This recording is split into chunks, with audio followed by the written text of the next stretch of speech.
Remontémonos a principios del siglo XX, cuando las carreras de motos no se disputaban en circuitos diseñados por arquitectos con escapatorias de asfalto y aire acondicionado en los garajes. En aquel entonces, si querías demostrar que eras el más rápido, tenías que enfrentarte a la carretera abierta, a los muros de piedra y a los postes de luz que no perdonaban ni el más mínimo error de cálculo. Así nació la leyenda de la isla de Man, un lugar donde el tiempo parece haberse detenido y donde la muerte se sienta en el asiento del pasajero en cada vuelta. Mientras el resto del mundo se obsesionaba con la seguridad y las pistas de juguete, en esta pequeña isla entre Irlanda e Inglaterra decidieron que el riesgo era el ingrediente principal del espectáculo más puro del planeta. Aquellos pioneros no tenían cascos de fibra de carbono ni trajes de cuero con bolsas de aire integradas. Corrían con gorras de plato y chaquetas de algodón, lanzándose a tumba abierta por senderos de cabras que apenas estaban pavimentados. Era una lucha de voluntades donde el piloto debía memorizar cada bache, cada sombra y cada cambio en el peralte de una ruta que serpenteaba entre pueblos y montañas. No había psicólogos deportivos, solo hombres con una sed de gloria que hoy nos parece una locura absoluta. La psicología de estos corredores era simple: o ganabas y te convertías en un dios local, o pasabas a formar parte de la larga lista de nombres grabados en las lápidas del cementerio de Douglas. Deja tu like y suscríbete para conocer la historia de los hombres que desafiaron a la muerte.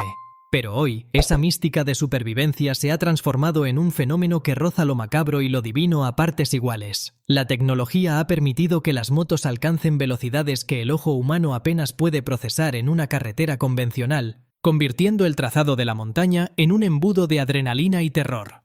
Ya no se trata de una carrera de resistencia antigua, sino de un sprint de 6 vueltas donde el promedio de velocidad supera los 200 km por hora entre casas de piedra y bordillos de cemento. La honestidad directa nos obliga a decir que este evento es un anacronismo que sobrevive de milagro en un mundo obsesionado con la protección total, y es precisamente esa falta de filtros lo que lo vuelve tan magnético. Esa cercanía con el final definitivo es lo que ha creado una raza diferente de pilotos, hombres que no piensan como los atletas de los campeonatos convencionales.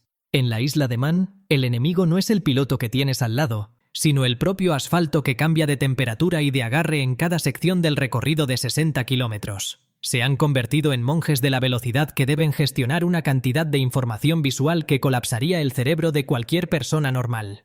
La tecnología de las máquinas actuales es tan avanzada que el mayor problema es que el ser humano está llegando a su límite biológico de reacción, creando una brecha donde el mínimo fallo de un sensor o de un reflejo termina de la peor manera posible. Estamos hablando de una competición donde el error no se paga con una salida de pista y una reprimenda del equipo, sino con la desaparición absoluta. Esta es la cruda realidad de la guía que estamos abriendo hoy. Un viaje por la historia de una carrera que se niega a morir a pesar de que cada año se cobra su cuota de sangre. Es el último bastión de la libertad mecánica, un lugar donde el espectáculo es tan real que duele y donde los pilotos son los últimos gladiadores auténticos que quedan en la faz de la tierra. Prepárate, porque entender cómo piensan estos campeones antes de cada curva en el jardín de alguien es asomarse a un abismo que muy pocos se atreven a mirar de frente. Imaginen por un instante que están a lomos de una supermotocicleta de 1000 centímetros cúbicos, con el pecho pegado al depósito y la barbilla casi rozando la tija.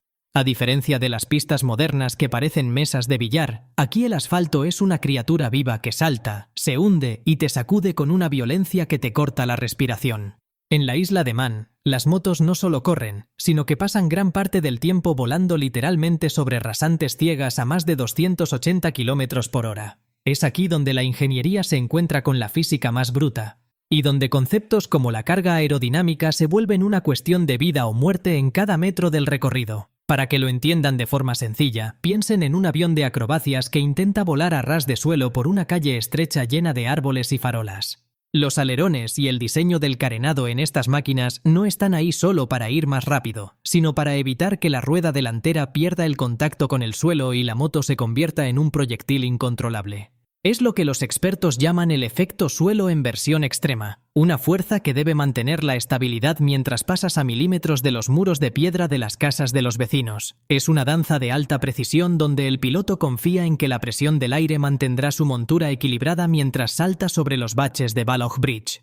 Esta sensación de velocidad pura es lo que define las diferentes categorías que compiten en el trazado de la montaña. Tenemos desde las Superbike, que son auténticos misiles tierra-tierra con más de 200 caballos de fuerza, hasta las modestas pero ágiles máquinas de peso ligero. Cada una requiere una psicología de pilotaje distinta, pero todas comparten el mismo riesgo de circular por carreteras que no fueron diseñadas para estas locuras. El piloto debe ser un maestro de la visualización, memorizando más de 260 curvas en un circuito de 60 kilómetros donde una sombra mal interpretada por la tarde puede ser la diferencia entre la gloria y el desastre absoluto.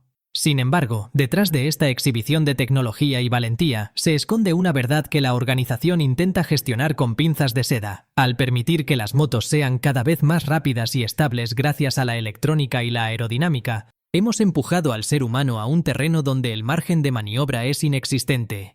El corredor ya no siente la carretera con la misma naturalidad de antes, sino que depende de que los sensores de inclinación y los mapas de potencia hagan su trabajo mientras él intenta no parpadear durante 20 minutos seguidos.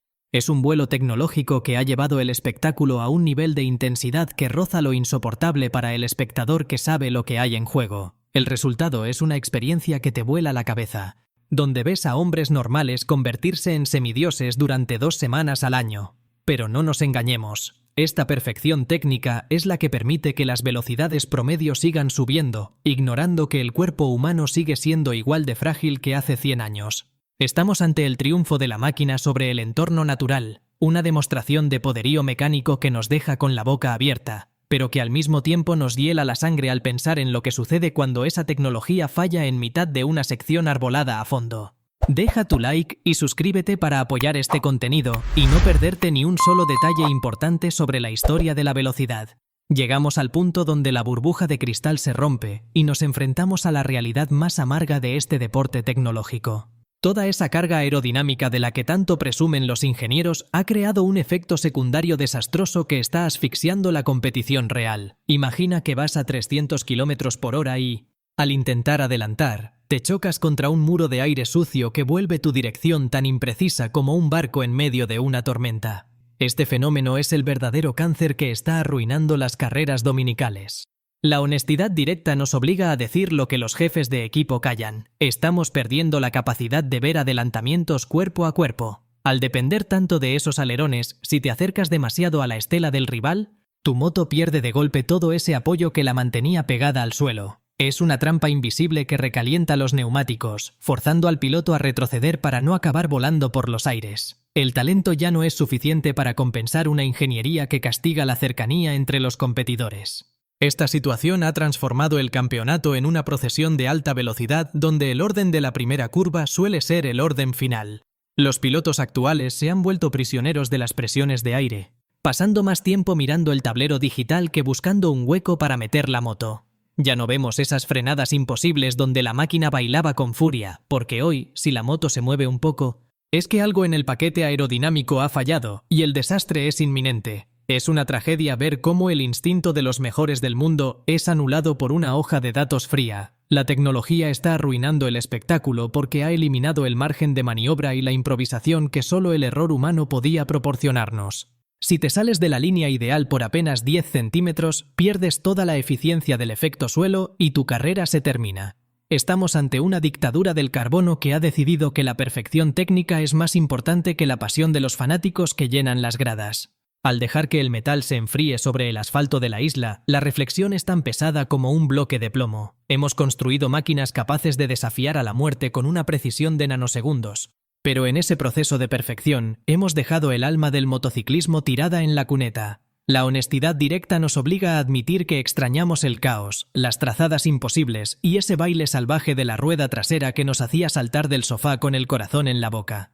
Esta carrera armamentista de carbono y túneles de viento ha creado una barrera que separa al talento del resultado final. Es una tragedia moderna ver cómo atletas de élite, que han dedicado su vida a domar bestias de acero, ahora se ven reducidos a gestionar presiones de neumáticos mientras esperan una oportunidad que la física del aire quizás nunca les dé.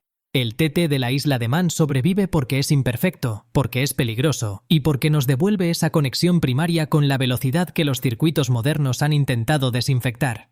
Mirando hacia el futuro con una mezcla de nostalgia y esperanza, la única solución real parece ser dar un paso atrás para avanzar de nuevo hacia la emoción. Necesitamos recuperar esas motos estilizadas que permitían que dos guerreros se miraran a los ojos a 300 km por hora sin miedo a las turbulencias.